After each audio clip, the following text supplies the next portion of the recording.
I work the night shift at a regional shipping hub. It's a lonely job, sorting packages in a cavernous warehouse while the rest of the city sleeps. I live alone in a small ground-floor apartment on the edge of town. It's nothing fancy, but it's mine. About 6 months ago, for peace of mind, I installed a Ring camera by my front door. It was a Tuesday, about 2 weeks ago. I got home at my usual time, just after 3:15 a.m. I was exhausted. I remember kicking off my boots, microwaving a sad leftovers dinner, and collapsing on the couch. I must have fallen asleep with the TV on. At 3:47 a.m., a notification buzzed on my phone, jolting me awake. Motion detected at your front door. My heart hammered against my ribs. That late. It's never anything good.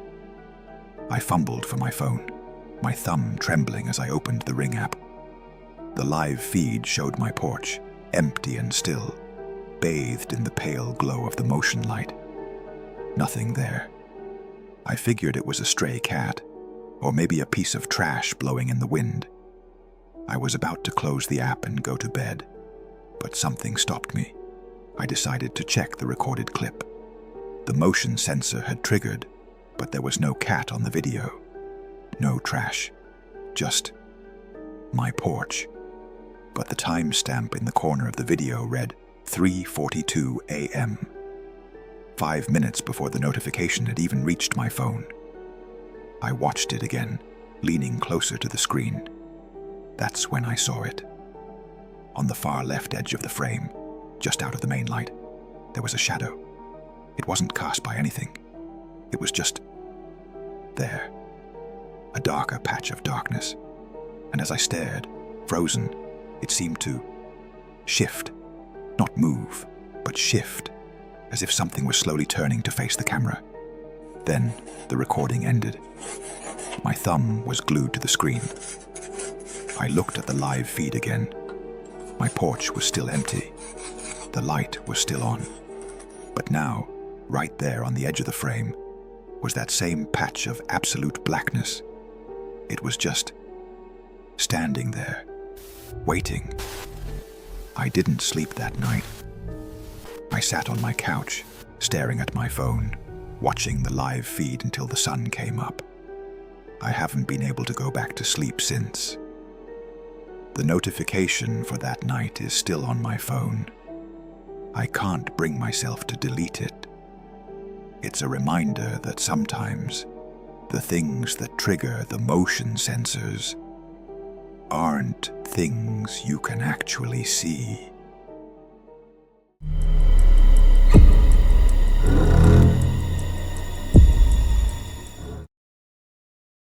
My sister Hannah is our go-to babysitter for our 5-year-old son, Leo. He adores her. We have a smart doorbell, and I usually check the app obsessively whenever we're out, just to make sure everything's okay.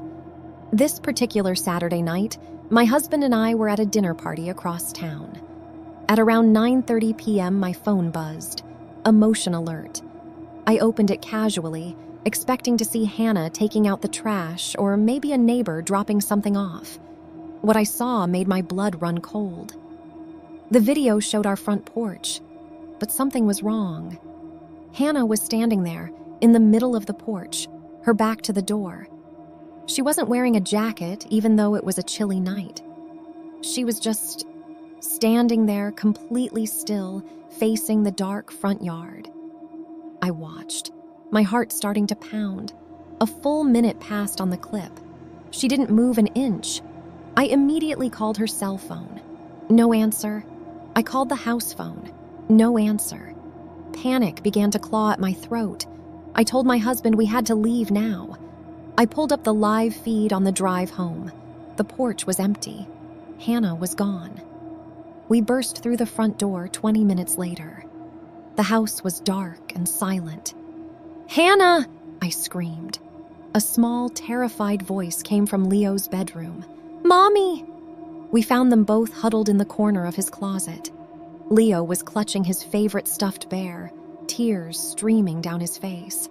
Hannah was pale as a ghost, shaking uncontrollably. It took her 10 minutes to be able to speak. She told us she'd put Leo to bed and was watching TV in the living room. She heard a noise from the front porch, a soft thump. She didn't think much of it, but she checked the doorbell camera feed on her phone. She saw a figure standing on the porch. A man. He was just standing there, facing the door, not moving. She watched, frozen, for a few seconds. Then the figure on the screen slowly raised its hand and pointed directly at the camera. Hannah said she dropped her phone. When she picked it up and looked at the live feed again, the porch was empty. Relieved, she assumed it was a prank and he'd left.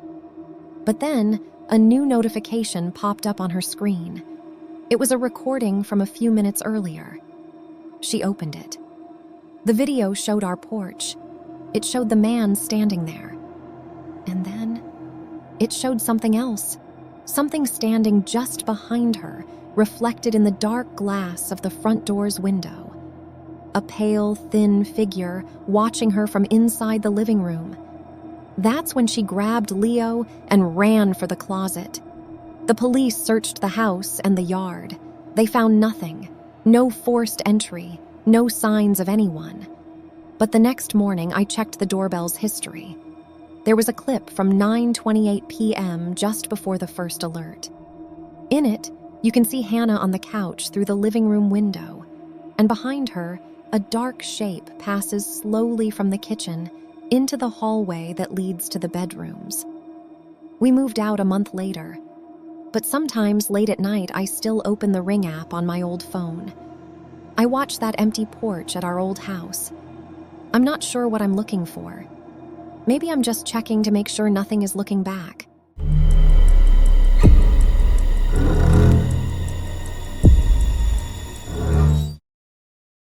My uncle is a private person. He lives in a sprawling old farmhouse way out in the countryside, surrounded by acres of overgrown fields and dense woods. He never married, no kids, just his dog, a big silent German shepherd named Kaiser. Last fall, he had to go out of state for a family emergency. He asked me to house sit for a week, feed Kaiser, check the mail, make sure the place didn't fall down. He also asked me to keep an eye on his new security system, a full Ring setup with cameras covering every angle of the property. The first few days were peaceful, if a little lonely. Kaiser was good company. The silence was the loudest thing. On the third night, I was in the kitchen making dinner when my phone buzzed. A motion alert from the back porch camera. I opened it casually. The camera showed the long wooden back porch and the dark tree line beyond.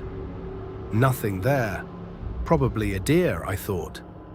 10 minutes later, another alert. Same camera. I checked. Still nothing.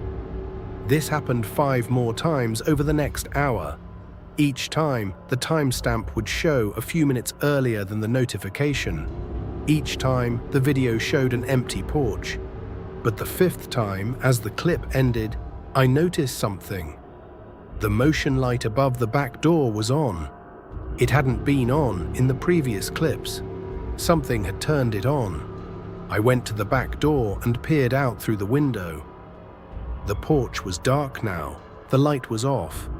Kaiser was standing at the door, his hackles raised, a low, continuous growl rumbling in his chest. He wasn't looking at the porch. He was looking at the woods. I locked the door and pulled the curtains shut.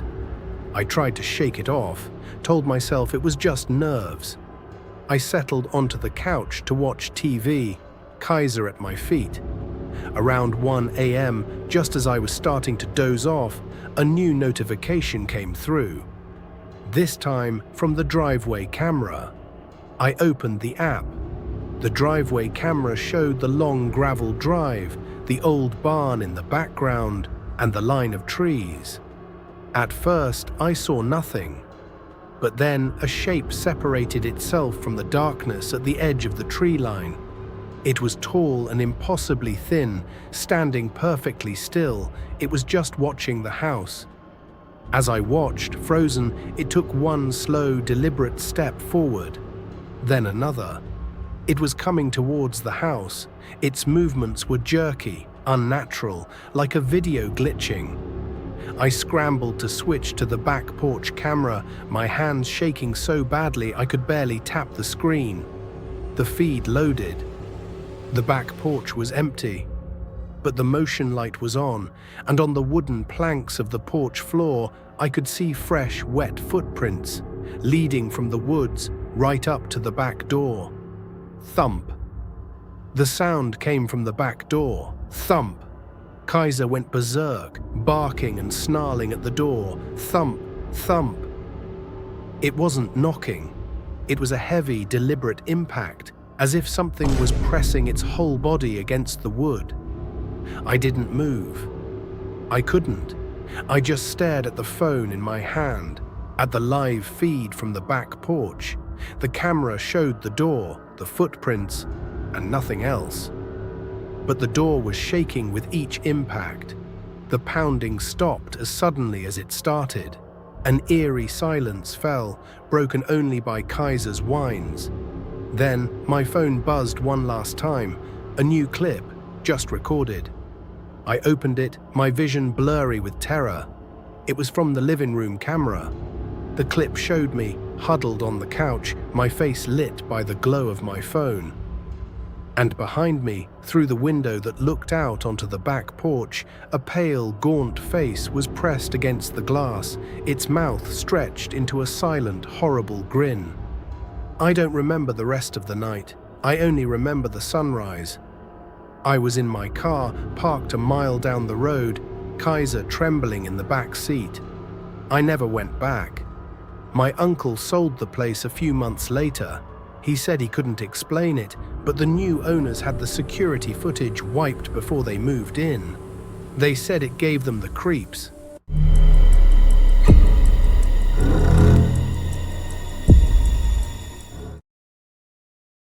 This happened to my friend Mark.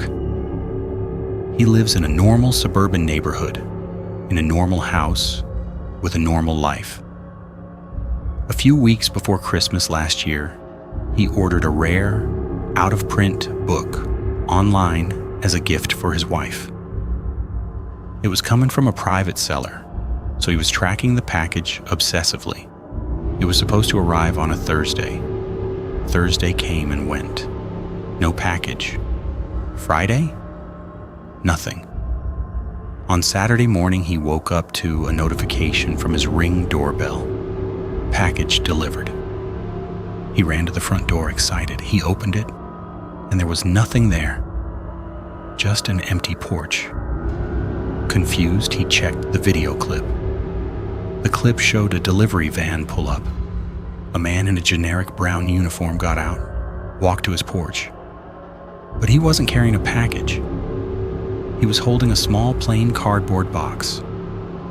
He didn't place it down. He just stood there, holding it, looking directly at the door for a full silent minute. Then, without ever placing the package down, he turned and walked back to his van and drove away. Mark was weirded out, but he figured it was just a glitch. Maybe the guy realized he had the wrong address. He forgot about it. That night, around 2 a.m., he was jolted awake by a sound. Bang. It was loud, coming from the front of the house. He grabbed a baseball bat and crept to the front door. He looked through the peephole. The porch was empty. He checked the Ring app. The live feed showed the porch. Empty. But the motion light was on. Then he saw it. Lying directly in front of his door was a small plain cardboard box. The same one from the video. It hadn't been there when he looked through the peephole. His heart hammering, he opened the door just a crack. The box was there just sitting on the doormat. There was no label, no shipping sticker, no name. Just the plain brown cardboard. It was sealed with a single piece of clear tape. Against every instinct, he reached down and picked it up. It was light. Too light. It felt empty. But something inside him screamed not to open it. He brought it inside and put it on the kitchen table. He just stared at it for an hour. Finally, his curiosity got the better of him. He grabbed a pair of scissors and carefully slit the tape. He lifted the flaps. The box was empty. Completely empty. He let out a breath he didn't know he was holding, a nervous laugh escaping his lips. A prank. It was just a stupid prank. He went to throw the box away, but as he picked it up, something fell out. It was tiny. A small folded piece of paper, no bigger than a postage stamp. He unfolded it with trembling fingers. On it, written in shaky, childlike handwriting, was a single sentence. "I'm already inside." Mark froze. He looked around his kitchen. The clock on the microwave read 3:14 a.m. The house was dark, silent. He grabbed his phone, his fingers flying across the screen to open the Ring app. He went to the history, to the clip from earlier that night, the one that showed the man with the box. He watched it again, frame by frame. This time he looked closer. He looked past the man. He looked at the reflection in the small decorative window beside his front door. And there, in the reflection, he saw himself. Not the version of himself that was watching the video now, but a version of himself from the past. He was standing just inside the door, in the dark hallway, watching the man with the box through the peephole. The man with the box had been standing there for a full minute. And for that entire minute, something had been standing in the dark hallway of his house, watching him watch the delivery man.